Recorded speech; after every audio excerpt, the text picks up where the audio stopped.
Bonsoir Laurent. C'est pas une défaite, mais c'est une élimination au bout, un peu comme à l'Euro. Comment vous vivez ce moment? Difficilement, mais c'est pas le même scénario. C'est vrai que c'est une élimination, c'est un match nul, 2-2. On a, je pense, eu beaucoup d'occasions de marquer. On a un taux de possession à 60%. Donc les joueurs ont tout donné pour gagner ce match. On avait bien démarré avec ce but dans les 5 premières minutes, un très joli but de Nathalie Mallard. Et puis sur leur première frappe au but, elles font mouche, donc un partout, il faut repartir. Pour repartir au combat, il faut se remettre en situation de se créer des occasions. Les joueuses savaient que dans ce genre de match, entre le fait d'attaquer, d'emballer le match, il fallait aussi ne pas non plus trop se découvrir. Et je pense que sur la première mi-temps, on aurait mérité de revenir avec un avantage au moins d'un but au score.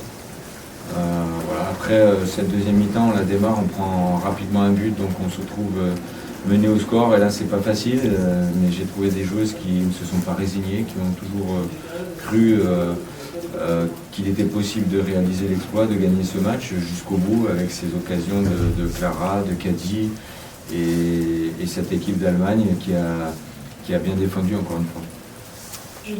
Justement, par rapport à l'Allemagne, on a senti un peu de la précipitation du côté des buts pour finir les actions. On voit Kadi, Clara et Delphine, je crois, à la période. Les Allemandes, bon, elles n'ont quasiment pas d'angle et ça finit sous la barre. Alors, est-ce que c'est ça qui a fait la différence? C'est quelque chose aussi sur lequel il faut travailler, c'est ce genre d'occasion, quoi. Oui, elles ont été très réalistes puisqu'elles ont frappé, elles ont eu 2 frappes cadrées. Elles ont marqué 2 buts. Et le deuxième qui rentre sous la barre, et 2 buts, le premier en pleine lucarne. Donc un maximum de réussite quelque part aussi.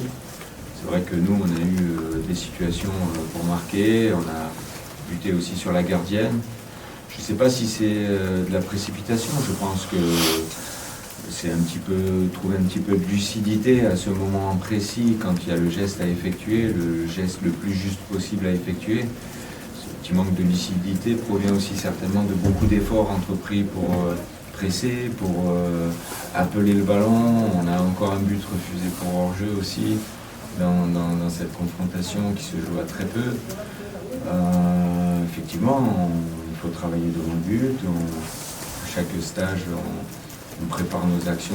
J'ai essayé sur cette fin de match de passer à 3 derrière en mettant 2 attaquantes et en étant beaucoup plus offensif pour pouvoir faire la différence dans les derniers instants de cette mi-temps. Ça a failli fonctionner. Et oui, cette frappe de Clara là, un peu écrasée, que la gardienne va chercher en bas, ça aurait été une bonne chose de marquer le 3-2 parce qu'on sentait que le stade était prêt à s'enflammer encore plus. Déjà que les gens nous ont vraiment bien poussés, encouragés. Je tiens à les remercier d'ailleurs, parce que jusqu'au bout, ils y ont cru aussi. Justement, pour revenir sur ce passage à 3 derrière et 2 attaquantes, tu fais la 83e.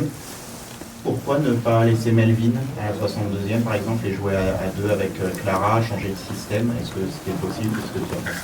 Je pense que ça ne nous a pas échappé que Melvin a fait beaucoup d'efforts sur le contre-attaque. Elle s'est déployée au pressing, elle a été dans le combat, dans le duel. J'ai vu que le coach adverse, à un moment donné, a sorti sa centrale gauche. Elle était aussi sur les rotules et c'était aussi grâce au travail de Melvin. Et je considère qu'à un moment donné, si une joueuse arrive au bout physiquement, c'est opportun de faire rentrer des joueuses qui ont de la fraîcheur. D'ailleurs, je tiens à souligner que les joueuses qui sont rentrées ont quand même apporté du dynamisme. Kadi a fait une très bonne rentrée sur son côté, Clara aussi devant. Naomi et Kessia aussi ont amené un élan sur cette fin de match pour pouvoir marquer ce 3e but qui nous aurait emmené aux prolongations. Laurent, est-ce qu'on peut dire que c'est un échec, cette élimination en demi-finale, une désillusion? Comment vous la qualifiez? Si vous considérez que c'est un échec, libre à vous de le penser. Moi, je vois beaucoup de signaux positifs dans la progression de ce groupe, dans l'état d'esprit aussi.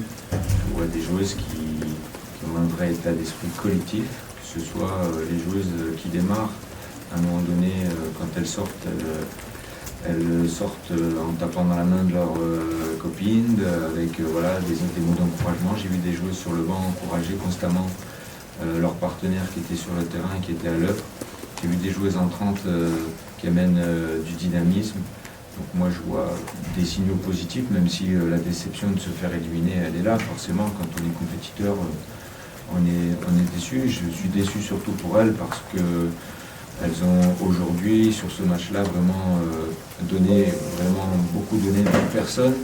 Et elles ont respecté le plan de jeu qui avait été établi, à savoir réussir à essayer d'emballer le match comme elles l'ont fait en tout début, et en même temps avoir des phases de possession pour faire reculer cet adversaire, avoir la possession du ballon et se créer des occasions. On s'est créé beaucoup d'occasions, je pense, dans ce match pour pouvoir marquer suffisamment de buts et nous donner cette qualification. Comment rebondir après ça? Est-ce qu'il va falloir peut-être un déclic ou par rapport au bleu, par rapport à l'Allemagne à chaque fois qui arrive à vous battre? Oui, après il faut aussi reconnaître que l'équipe d'Allemagne c'est une belle équipe. Hein. Sur les deux matchs, notamment au match aller, on peut considérer qu'elles ont mérité leur qualification puisqu'elles ont mis un but de plus que nous. Ce qui est rageant sur ce match retour, c'est qu'on a beaucoup d'occasions de marquer et qu'on a manqué un petit peu de réalisme. Voilà, donc rebondir après ça, je dirais qu'on est dans la continuité d'un travail qui se met en place avec des joueuses plus jeunes qui acquièrent de l'expérience. Je vois des joueuses qui sont en progression. J'ai personnellement aimé le match de Melvin Manard sur le front de l'attaque. Elle met un très joli but de la tête. Et voilà, des joueuses qui sont investies et engagées, c'est important. Mais justement, sur le plan de jeu, on a vu qu'il y avait un bloc qui procédait beaucoup par un pressing haut, vraiment de les garder vraiment dans leur camp. Comment avez-vous travaillé cela, notamment avec la vidéo, mais même par rapport au match aller, où on a vu que c'était plutôt elle qui jouait en trouvant des joueuses dans le cœur du jeu avant d'écarter son jeu, et là c'est vous qui avez fait ça, notamment en première mi-temps. Oui, on avait préparé ce match retour pour être dans une position très haute. On avait essayé déjà au match aller d'être en position haute, mais avec un pressing peut-être moins intense. Là, le but c'était d'exercer une grosse pression. Mais pour exercer une grosse pression, il faut aussi être plus en nombre et donc prendre le risque de se retrouver à une contre une derrière, ce qui n'est pas évident face à ces joueuses allemandes qui sont très habiles en contre-attaque, avec Boule et Brandt notamment. Donc c'était trouver le bon équilibre pour à la fois exercer un pressing intense et les pousser à la faute, et récupérer des ballons, soit sur des ballons mal négociés, mal dégagés, comme ça avait été le cas en fin de match là-bas déjà en Allemagne, et puis aussi se permettre d'avoir la possibilité d'être haut sur le terrain, de les faire reculer au maximum pour se créer des occasions de but, plutôt que d'être dans une position plutôt intermédiaire et avoir de grandes distances à faire pour se rapprocher de leur but. Quand on voit la séquence Euro et l'élimination, quart de finale, demi-finale, est-ce que c'est ça le niveau de l'équipe de France et peut-être sa limite en ce moment? Il faut constater depuis quelques années que cette équipe de France arrive en quart de finale, hormis une belle demi-finale en 2022 avec Corinne Diacre à l'Euro. Il y a beaucoup plus de quarts de finale que de demi-finale. Là, on était en demi-finale, on a fait une belle campagne de phase de groupe, pas l'oublier. On a marqué 2 buts encore aujourd'hui, même si on n'en a pas marqué en Allemagne. On se crée beaucoup d'occasions.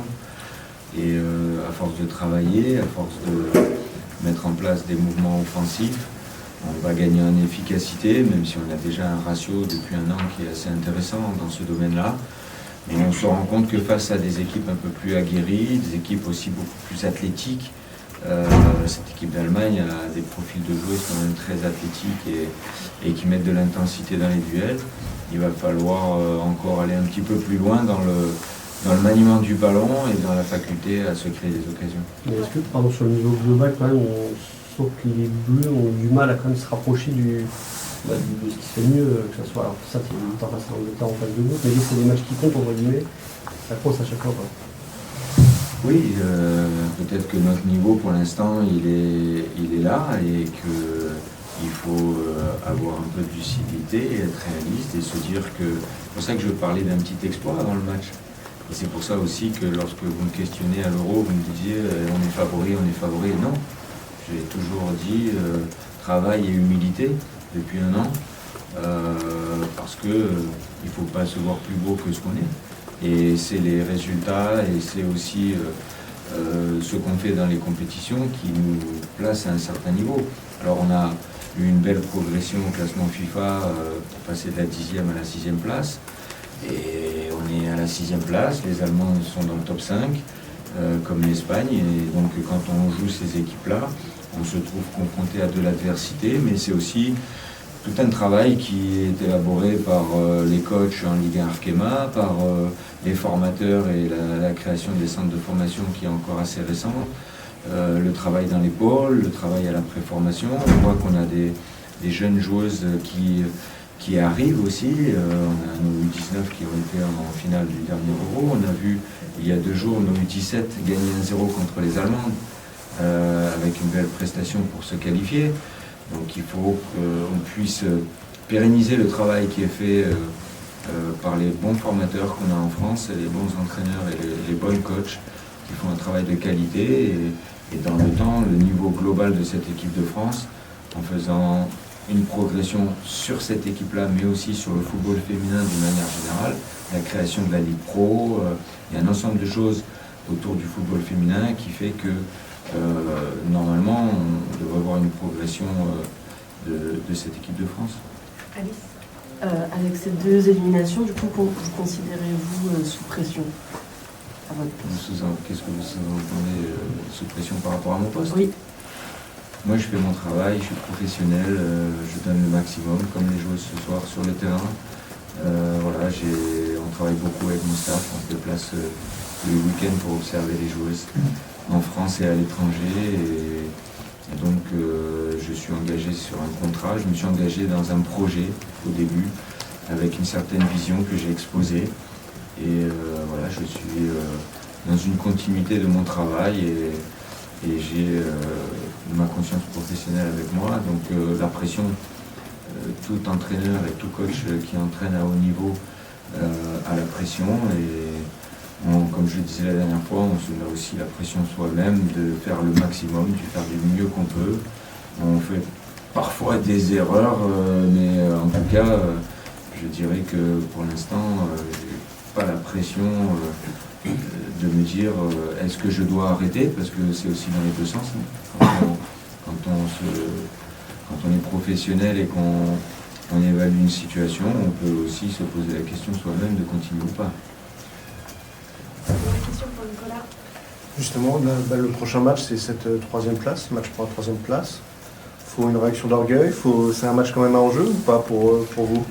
Je ne sais pas vous parler de réaction d'orgueil, mais j'ai l'impression que, ou alors on n'a pas vu le même match, mais j'ai trouvé des joueuses très orgueilleuses sur le terrain ce soir, avec un vrai état d'esprit pour aller gagner ce match. On est dans un stade où on parle d'être conquérant, et j'ai trouvé des joueuses qui avaient cet esprit de conquête. Donc si on doit se dire que parce qu'on est éliminé ce soir, il faut avoir un esprit d'orgueil sur le prochain stage, non, moi je pense que les filles ont de l'orgueil et l'état d'esprit est long, et c'est avec le travail et aussi beaucoup d'humilité qu'on va continuer à avancer. Et ce match-là, pour la 3e place, vous allez jouer dans quel état d'esprit, justement? Toujours avec le même état d'esprit de gagner les matchs. Quand on joue les matchs, on les joue pour les gagner. Quand on est dans une compétition comme l'Euro ou la Ligue des Nations, notre ambition première, c'est de gagner un trophée, puisque c'est quelque chose qui échappe à cette équipe de France qui n'a jamais gagné de trophée. Voilà, donc on se met dans cet état d'esprit. On va aborder cette double confrontation, puisque ça sera encore sur un match aller-retour. La particularité, c'est qu'on jouera notre premier match à domicile à Reims, avec la volonté de produire un beau football pour nos supporters, un football plus efficace et se donner le maximum de chances pour aller chercher cette 3e place. Merci. Merci.